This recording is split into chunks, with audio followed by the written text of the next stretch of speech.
तो मेरी तरफ से तो ये गलत हो गया, पर उसे इस प्रश्न में कुछ विचित्र नहीं लगा, यानी उसके हिसाब से कोई गलती नहीं रही। Had she noticed already that I couldn't see, और फिर उसे दिमाग में अपने आप ही आया कि क्या इसने पहले ही ये जान लिया कि मैं देख नहीं सकता। But her next question removed my doubts, लेकिन जब उसने अगला प्रश्न मुझसे किया तो उससे मेरा ये जो डाउट था वो बिल्कुल निकल गया। और क्वेश्चन उसका क्या था कि why don't you look out of the window, कि तुम विंडो के बाहर खुद क्यों नहीं देख लेते। तो वो समझ में आ गया उसे कि नहीं, इसे पता नहीं लगा, नहीं तो ये बात मुझसे क्यों कहती कि तुम खुद ही देख लो। सी आस्क्ड, उसने कहा, I moved easily along the berth and felt for the window ledge, लेकिन उसे ये क्लियर करना था कि मैं देख पाऊंगा, तो इसके लिए उसने क्या किया कि आई मूव्ड ईजीली, मैं बड़ी आसानी से धीमे धीमे चला, एलोंग द बर्थ, उस बर्थ को थोड़ा सा टच करते हुए, जिससे किसी से टकराऊं भी नहीं, गलत जगह भी नहीं जाऊं, तो बड़ी चालाकी से वो हल्के से टच करते हुए आगे बढ़ा। And felt for the window ledge, और वहाँ जा कर के उसने हाथ से छू कर देख लिया कि ये विंडो लेज है, ये खिड़की की चौखट है, तो वो समझ में आ गया कि खिड़की आ गई। द विंडो वॉज ओपन, खिड़की खुली हुई थी। एंड आई फेस्ड इट, मैंने उसकी ओर चेहरा किया, तो पता लग गया उसे हाथ से कि खिड़की खुली हुई है। कहीं ऐसा नहीं हो कि खिड़की बंद हो और मैं इस तरीके से देख के कह दूं कि हाँ बाहर का नज़ारा बहुत शानदार दिख रहा है। तो इसके लिए पहले उसने देख लिया कि खिड़की खुली है। आई फेस्ड इट, मैंने उसकी ओर चेहरा किया। Making a pretence of studying the landscape, making a pretence, और बहाना बनाया, ऑफ स्टडिंग, जैसे कि मैं देख पा रहा हूँ, अध्ययन कर पा रहा हूँ, द लैंडस्केप, जो भू क्षेत्र है। तो मैंने ऐसे ही बहाना बनाया, ऐसे ही शो करने की कोशिश करी कि मैंने बहुत अच्छे से नज़ारा देख लिया। आई हियर्ड द पेंटिंग, मैंने सुना हाँपना ऑफ द इंजन, इंजन का, the rumble of the wheels, जो पहिए थे उनका गड़गड़ाहट भी सुनी। And in my mind eyes, और अपने दिमाग की आंखों से, I could see the telegraph post, कि जो टेलीग्राफ के खंभे गुजर रहे थे मैंने उनको भी महसूस किया, फ्लैशिंग बाई, गुजरते हुए। Have you noticed, I ventured, और तभी मैंने बड़े साहस करके, वेंचर्ड मतलब साहस से पूछना, मैंने साहस से पूछ लिया कि हैव यू नोटिस्ड, क्या तुमने गौर किया, the trees seem to be moving, क्या पेड़ मूव करते हुए दिखाई देते हैं, प्रतीत होते हैं, while we seem to be standing still, जबकि हम लोग तो स्थिर से लगते हैं। तो ये एक वो जनरल प्रश्न था कि आप अगर कहीं ट्रेन में, बस में बैठे हुए हैं तो ऐसा हमेशा होता है कि जो बाहर की चीज़ें हैं वो गतिमान अवस्था में नज़र आती हैं और आप अपने आप को स्थिर लगते हैं। तो ये प्रश्न उसने उससे भी कर दिया, लेकिन उसने इसका जवाब कैसा दिया कि दैट ऑलवेज हैपन्स, कि ये तो हमेशा होता है। सी सेड, वो बोली। और फिर उसने क्वेश्चन किया कि do you see any animals, क्या तुम्हें कोई जानवर दिखाई देता है। Hardly any animals left in the forest near Dehra, तो उसने भी बड़ा इस टाइप का उत्तर दिया कि जिससे वो पकड़ा नहीं जाए, कि hardly any animals left in the forest near Dehra, कि बहुत कम जानवर ही बचे हैं देहरा में, कि देहरा के नज़दीक के जो जंगल हैं उनमें बहुत कम जानवर ही बचे हैं। यानी न तो ये कहा कि नहीं दिखाई दे रहा, न ये कहा कि दिखाई दे रहा है, जिससे पता नहीं लग जाए कि मैं अंधा हूँ। आई टर्न्ड, लेकिन इस क्वेश्चन के बाद उसने हल्की सी सांस ली कि चलो बच गया। और इसके बाद I turned from the window and faced the girl, कि मैंने विंडो से अपना चेहरा घुमाया कि ना उधर देखूंगा ना ये पूछेगी। तो आई टर्न्ड फ्रॉम द विंडो, मैंने विंडो से अपना चेहरा घुमाया, एंड फेस्ड द गर्ल, लड़की की ओर कर लिया। And for a while we sat in silence, और थोड़ी देर के लिए हम दोनों एकदम शांत बैठे। इसके बाद आगे देखिए, फिर से वो क्वेश्चन करता है कि you have an interesting face. अब वो एक कथन कहता है, तो वो कहता है कि तुम्हारा चेहरा काफ़ी दिलचस्प है। आई रिमार्क्ड, मैंने कह दिया। I was becoming quite daring but it was a safe remark.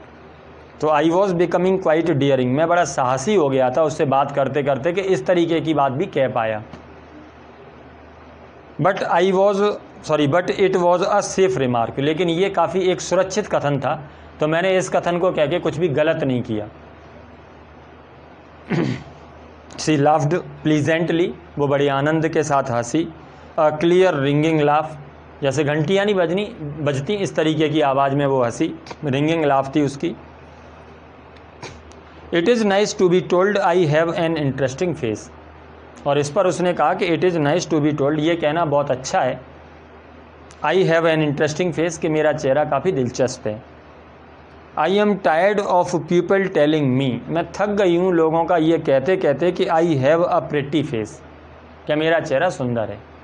तुमने ये जो कहा है कि मेरा चेहरा दिलचस्प है, इंटरेस्टिंग है, ये सुनकर के मुझे अच्छा लगा, क्योंकि अमूमन लोग मेरे बारे में ये कहते हैं कि मेरा चेहरा प्रेटी है। तो इस पे उसने कहा ओहो, so you do have a pretty face, अच्छा तो तुम्हारा चेहरा सुंदर भी है, ऐसा उसने सोचा, थॉट। और फिर वो कहता है एंड अलाउड सेड, और बड़े ज़ोर से कहा, well N interesting face can also be pretty, कि एक दिलचस्प चेहरा भी सुंदर हो सकता है।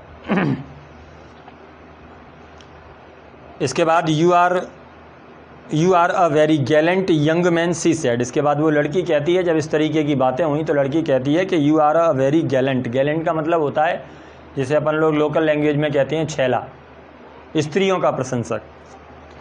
तो वो कहती है कि तुम तो स्त्रियों के बड़े प्रशंसक हो मैन, सी सेड, वो बोली, but why are you so serious, लेकिन तुम इतने सीरियस क्यों हो गए।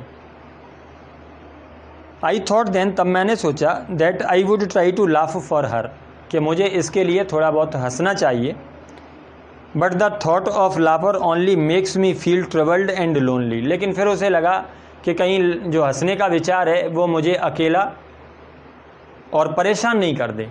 तो ऐसा उसके दिमाग में ख्याल आया कि कहीं ऐसा ना हो कि यहाँ हंसना आवश्यक नहीं हो और मैं हंस करके और इसे बुरा लग जाए और ये यहाँ से उठकर कहीं दूसरी जगह चली जाए। तो उसे लगा कि हंसने का विचार कहीं मुझे अकेला ना कर दे। We will soon be at your station, I said, we will soon be at your station, कि जल्दी ही हम तुम्हारे स्टेशन पे होंगे। आई सेड, मैंने कहा, thank goodness it is a short journey. तो वो लड़की कहती है कि थैंक गुडनेस, बहुत अच्छा हुआ कि ये बड़ी छोटी यात्रा है। I can't bear to sit in a train for more than 2 or 3 hours, और वो ये भी कहती है कि मैं ट्रेन में 2 या 3 घंटे से ज़्यादा नहीं बैठ सकती। येट आई वॉज प्रिपेयर्ड, लेकिन मैं तैयार हूँ, टू सिट, बैठने के लिए, देयर, वहाँ, for almost any length of time, और वो कहता है कि नहीं मैं तो ट्रेन में कितने भी समय तक बैठा रह सकता हूँ। Just to listen to her talking, और तुम्हारी बातों को सुन सकता हूँ। Her voice had the sparkle of a mountain stream, her voice had the sparkle, उसकी जो आवाज़ थी उसमें एक विचित्र प्रकार की चमक थी। कैसी? ऑफ अ माउंटेन स्ट्रीम, जैसे कि कोई झरने में से पानी बहता है तो उस पानी में जो चमक होती है, तो ऐसी उसकी आवाज़ में उसे चमक लगी। As soon as she left the train, और जैसे ही उसने ट्रेन को छोड़ा, she would forget our brief encounter, तो ये हमारी इस छोटी सी मुलाकात को भूल जाएगी। But it would stay with me, लेकिन ये मुलाकात मेरे लिए तो बनी रहेगी for the rest of the journey, जो मेरा बचा हुआ यात्रा का जो टाइम है उसके दौरान। And for some time after, और मुझे ऐसा लगता है कि मैं तो इस मुलाकात को यात्रा के बाद भी बहुत समय तक याद रखूँगा। इसके बाद अब आप आ जाइए 144 पेज नंबर 144 पर आइए, और सबसे टॉप पर देखिए, द इंजन्स विसिल श्रिक्ड। श्रिक्ड के लिए अगर आप चाहें तो नीचे जो मीनिंग लिखे हुए हैं उनमें 6 नंबर पे देखें।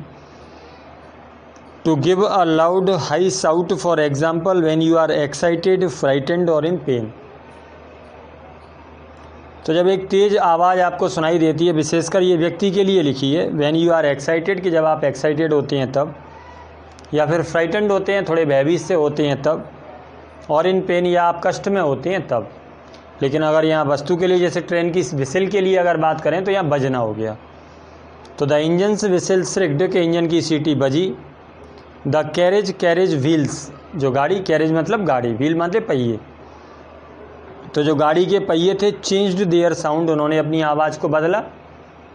जैसे ही जो ट्रेन होती है वो चलती है, रुकती है, तो जो पहियों की आवाज़ है वो चेंज होती है। एंड रिदम, और उन्होंने अपनी ताल को भी बदला। द गर्ल गॉट अप, लड़की खड़ी हुई। And began to collect her things, और उसकी जो वस्तुएं रखी थी उसने उनको इकट्ठा करना शुरू कर दिया। आई वंडर्ड, मैं आश्चर्य में था, कि इफ़ सी वोर हर हेयर इन अ बन। अब वो थोड़ा सा उसके बालों के लिए कल्पना करता है कि इफ़ सी वोर हर हेयर इन अ बन, बन का मतलब होता है जूड़ा, कि क्या इसने अपने बालों का जूड़ा बनाया, और इफ़ इट वॉज प्लेटेड, या इसने चोटियाँ बनाई, और if it hung loose over her shoulders, या उसके कंधों पर ये खुले पड़े थे यानी कुछ नहीं बंधा था, और if it was cut very short, या उसके बाल छोटे छोटे कटे थे। तो उसने सोचा कि बाल उसके ऐसे थे, इसके अलावा और किस तरीके के बाल होंगे। The train Drew slowly into the station, और जो ट्रेन भी थी क्योंकि रुकना था तो ड्रू स्लोली धीमे धीमे करके स्टेशन के अंदर चली गई।